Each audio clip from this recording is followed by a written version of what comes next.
안녕하세요. 너무 좋은 드라마를 진정성 있게 전해드리는 드라마 토크입니다. 오늘은 송재식 회장과 그의 두 남자, 오른팔 이동준 상무와 왼팔 하태수 전무에 대해서 집중 이야기를 해보려고 합니다. 달라도 너무 다른 이 두 사람을 송재식 회장은 왜 그동안 함께 데리고 있었을까요? 협상의 기술 드라마에서 정말 많이 공들인 송재식 회장, 그는 도대체 어떤 인물일까요? 협상의 기술 단 두 화만을 남겨두고 깜짝 썰을 풀어보려고 합니다. 준비되셨죠? 갑시다. 송재식 회장의 두 남자 이동준과 하태수를 이야기하기 전에 우리가 먼저 생각해볼 점이 있습니다. 드라마에서 하나의 캐릭터를 만들 때 여러 가지 방법들이 있는데요. 가장 기본적인 것은 캐릭터가 혼자 나와서 어떠한 상황 속에서 뭔가를 말하고 행동하는 것을 통해 우리는 이 캐릭터가 어떤 존재인지를 알 수 있을 것입니다. 그런데 이 방법 말고도 캐릭터를 만들어가는 방법이 있는데요. 그것은 다른 캐릭터들의 말과 행동을 통하여 만들어가는 것입니다. 예를 들어 흰머리의 윤준호가 처음 나왔을 때 그는 아무 말도 하지 않았지만 우리는 그의 캐릭터에 대해서 조금씩 알아갔었습니다. 어떤 방법으로요? 다른 사람들의 말을 통해서요. 모르긴 몰라도 그는 M&A 전문가이고 M&A를 통해 다른 회사를 사기도 하지만 기존의 회사를 팔 수도 있기 때문에 자연스럽게 자신의 거취에 대해서 불안해하는 직원들도 있었죠. 심지어 별명도 백사라는 그의 무자비한 소문 때문에 윤준호는 피도 눈물도 없는 칼 같은 존재로 여겨졌었습니다. 그렇게 다른 사람의 말을 통해서 우리는 윤준호라는 캐릭터를 이해했는데 정작 그가 보여준 모습은 우리가 생각하는 것과는 완전히 반대의 모습이었죠. M&A를 하면서도 굉장히 낭만이 있었고 모두가 함께 이기는 것이 무엇인지를 보여주는 사람이었습니다. 이런 것처럼 하나의 캐릭터를 만들어갈 때 우리는 우리에게 주어진 정보들을 조합해서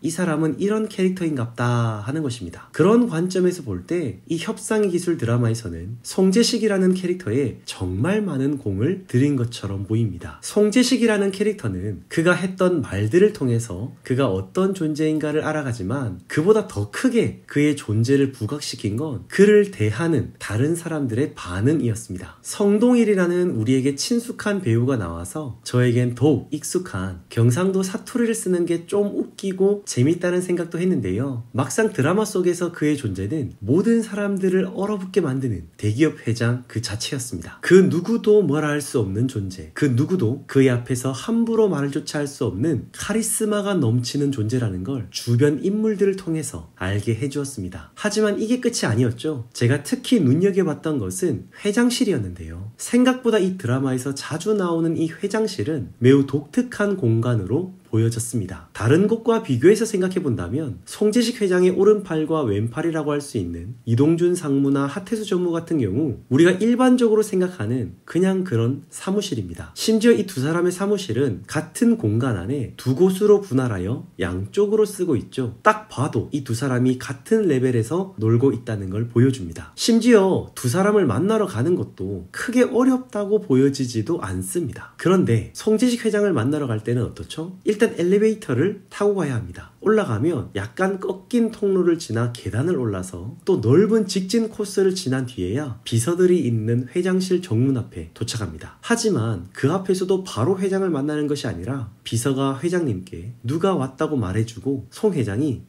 들어왔나? 해야 그를 만나러 갈 수 있습니다. 그런데 또 문 열리자 바로 들어가는 것이 아니라 커다란 돌산 장식품 옆으로 지나서 회장 앞에 설 수 있습니다. 그러니까 송재식 회장을 만나기 위해서는 정말 많은 관문을 넘어서야 했던 것이죠. 그만큼 송재식 회장은 그 존재 자체가 다른 일반 사람과는 비교조차 할 수 없는 다른 세계의 사람으로 묘사하고 있다는 것입니다. 이러한 부분들을 생각해보면 진짜 안판석 감독님, 이승영 작가님이 송재식이라는 캐릭터에 진짜 많은 공을 들인 것 같습니다. 그런데 결정적으로 송재식 회장의 캐릭터를 만들어가는데 결코 없어서는 안 되는 사람이 바로 이동준 상무와 하태수 전무인데요. 이제 본격적으로 송재식 회장과 두 사람과의 연결고리에 대해서 생각해 봅시다. 먼저 하태수 전무는 송재식 회장에게 있어 어떤 존재일까요? 지금까지 나왔던 하태수 전무의 모습을 보면 저는 몇 가지 의문이 듭니다. 첫째, 과연 이 사람은 실력이 있는가? 사실상 산인의 2인자라고 할 수 있는 하태수를 보면 도대체 이 사람은 어떻게 이 자리까지 올라간 걸까 하는 생각을 멈출 수가 없었습니다. 처음에 나와서 이 사람이 한 일은 11조 원이라는 빚이 생겼는데 그나마 산인에서 잘하고 있는 건설을 빼고 나머지를 다 팔아먹자는 식으로 말을 했습니다. 그런데 이 부분도 윤준호가 깔끔하게 정리해줬잖아요. 건설을 빼고 나머지를 판다는 건 시장에서 봤을 때는 파는 게 아니라 버리는 것처럼 생각할 것이고, 그렇게 되면 제값에 받을 수 있는 것은 없다고요. 현재로서는 너무 안타깝지만 산인의 핵심이라고 볼 수 있는 건설을 파는 것으로 급한 불을 꺼야 한다는 말도 듣게 되었죠. 그 다음에 나왔을 때는 윤준호 골탕 먹이려고 사무엘 펀드와 손잡고 차차게임즈 대표를 만나 윤준호보다 먼저 그와 계약을 맺게 되는데, 즉 하이제킹을 성공하기는 하는데 그때 그가 보여준 협상은 거의 가스라이팅에 가까웠다고 봅니다. 차차게임즈 대표에 대한 충분한 존중이 아니라 그를 완전히 무너뜨리면서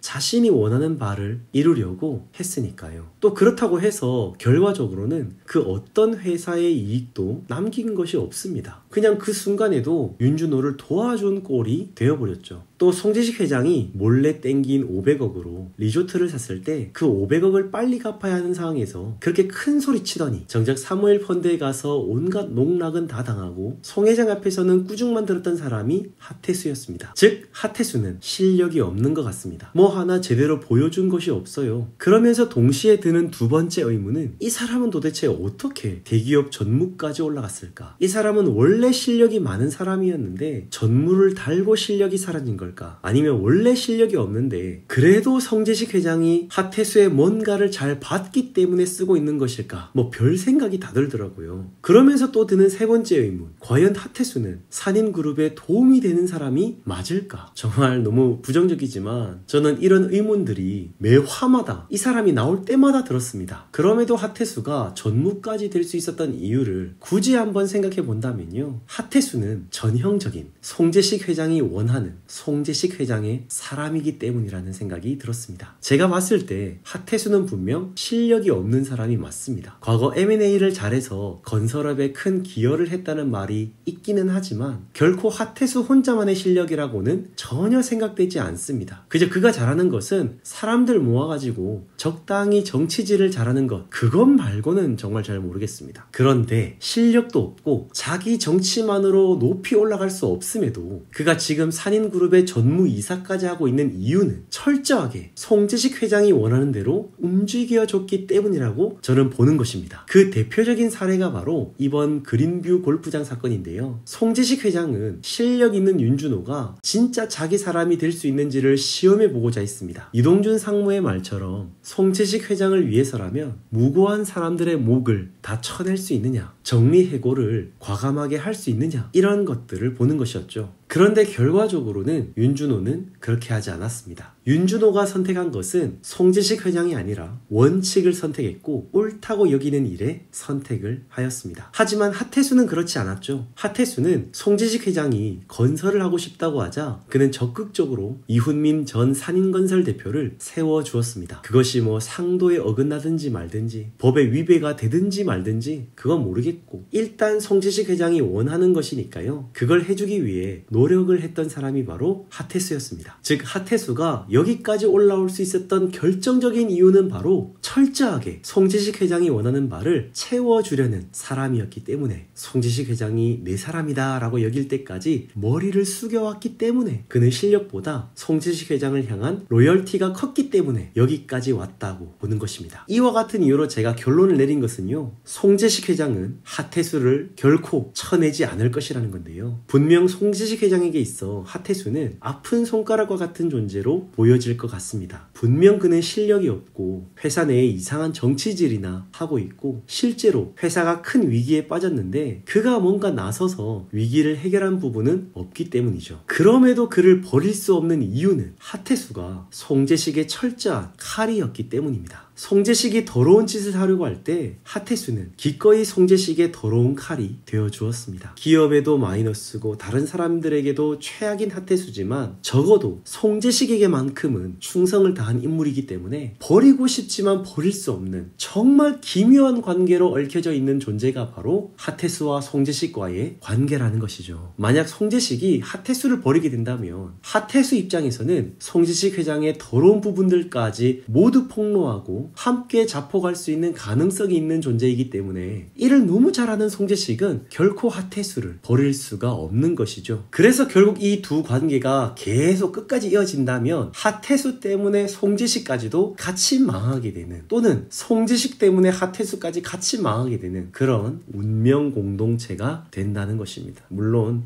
좋은 결과로는 우리가 볼 수 없겠죠. 그래서 이 두 사람의 관계를 보면서 제가 생각했던 것은 참 인간관계란 정말 어렵고 복잡한 것이구나. 이러한 관계라면 송재식은 끝까지 하태수를 끌어안고 가겠구나 하는 생각이 들었습니다. 자, 그렇다면 이동준 상무는 어떨까요? 만약 송재식 회장이 하태수만 데리고 있었다면 그는 전형적인 나쁜 놈이자 앞서 위기가 생겼을 때 철저한 대비를 하지 못하고 분명 빨리 폭망했을 것입니다. 그런데 송재식 회장에겐 이동준이라는 사람도 함께 데리고 있습니다. 이동준 상무는 사석에서 만날 땐 친구이죠. 말을 편하게 하며 회장의 의중을 가장 제대로 들을 수 있는 사람입니다. 이동준 상무는 하태수 전무와 다르게 그렇게 막 야망이 있어 보이지도 않습니다. 그저 빨리 은퇴를 하고 싶어 하죠. 그러나 번번이 송재식 회장은 이동준 상무를 놓아주지 않는데요. 그 이유는 이동준 상무는 송재식 회장에게 있어 가장 믿을 수 있는 사람이자 자신의 야망대로만 살지 않도록 잡아주고 그 중심, 그 밸런스를 맞춰주는 정말 특별한 존재이기 때문입니다. 하태수는 무조건 윤준호가 잘못되었다고 말합니다. 송재식 회장 역시 윤준호가 주가 조작을 했다고 믿습니다. 그런데 이동준은 송재식에게 윤준호가 그럴 사람이 아니다 라고 말을 합니다. 송재식은 윤준호를 믿어서 그를 본사에 데려온 것이 아니라 친구이자 가장 믿을 수 있는 오른팔 이동준이 말을 하니까 이동준을 믿고 윤준호를 불러왔다는 것입니다. 만약 이동준이 없었다면 거의 무조건 98% 이상 산이는 망했을 것이고 자연스레 송재식은 사무엘 펀드에게 경영권을 넘겼을 것입니다. 즉 송재식 회장이 지금의 자리에 올 수 있었던 결정적인 이유는 하태수와 이동준이라는 전혀 다른 두 사람을 각각 데리고 있으면서 그들에게 조금씩 영향을 받으며 자신이 원하는 바를 이루었기 때문이라고 보는 것입니다. 자신이 그 어떤 더러운 짓을 하더라도 기꺼이 그 더러운 짓을 실행해주는 하태수를 송재식은 결코 버릴 수가 없을 것입니다. 또 너무 옳은 말만 해서 재미는 없지만 진짜 자신에게 있어 꼭 필요한 말을 해주는 이동준을 송재식은 결코 일을 그만두게 하지도 못할 것입니다. 이런 것들을 보면서 새삼 인간관계가 정말 중요하다는 생각을 하게 됩니다. 여러분들은 송재식 회장과 이동준, 하태수와의 관계에 대해서 어떻게 생각하십니까? 이 세 사람의 삼각관계를 댓글로 여러분들의 생각도 적어주시면 감사하겠습니다. 늘 좋은 인간관계를 만들어 가시기를 바라면서 저는 다음 영상으로 인사드리겠습니다. 지금까지 드라마 토크였습니다.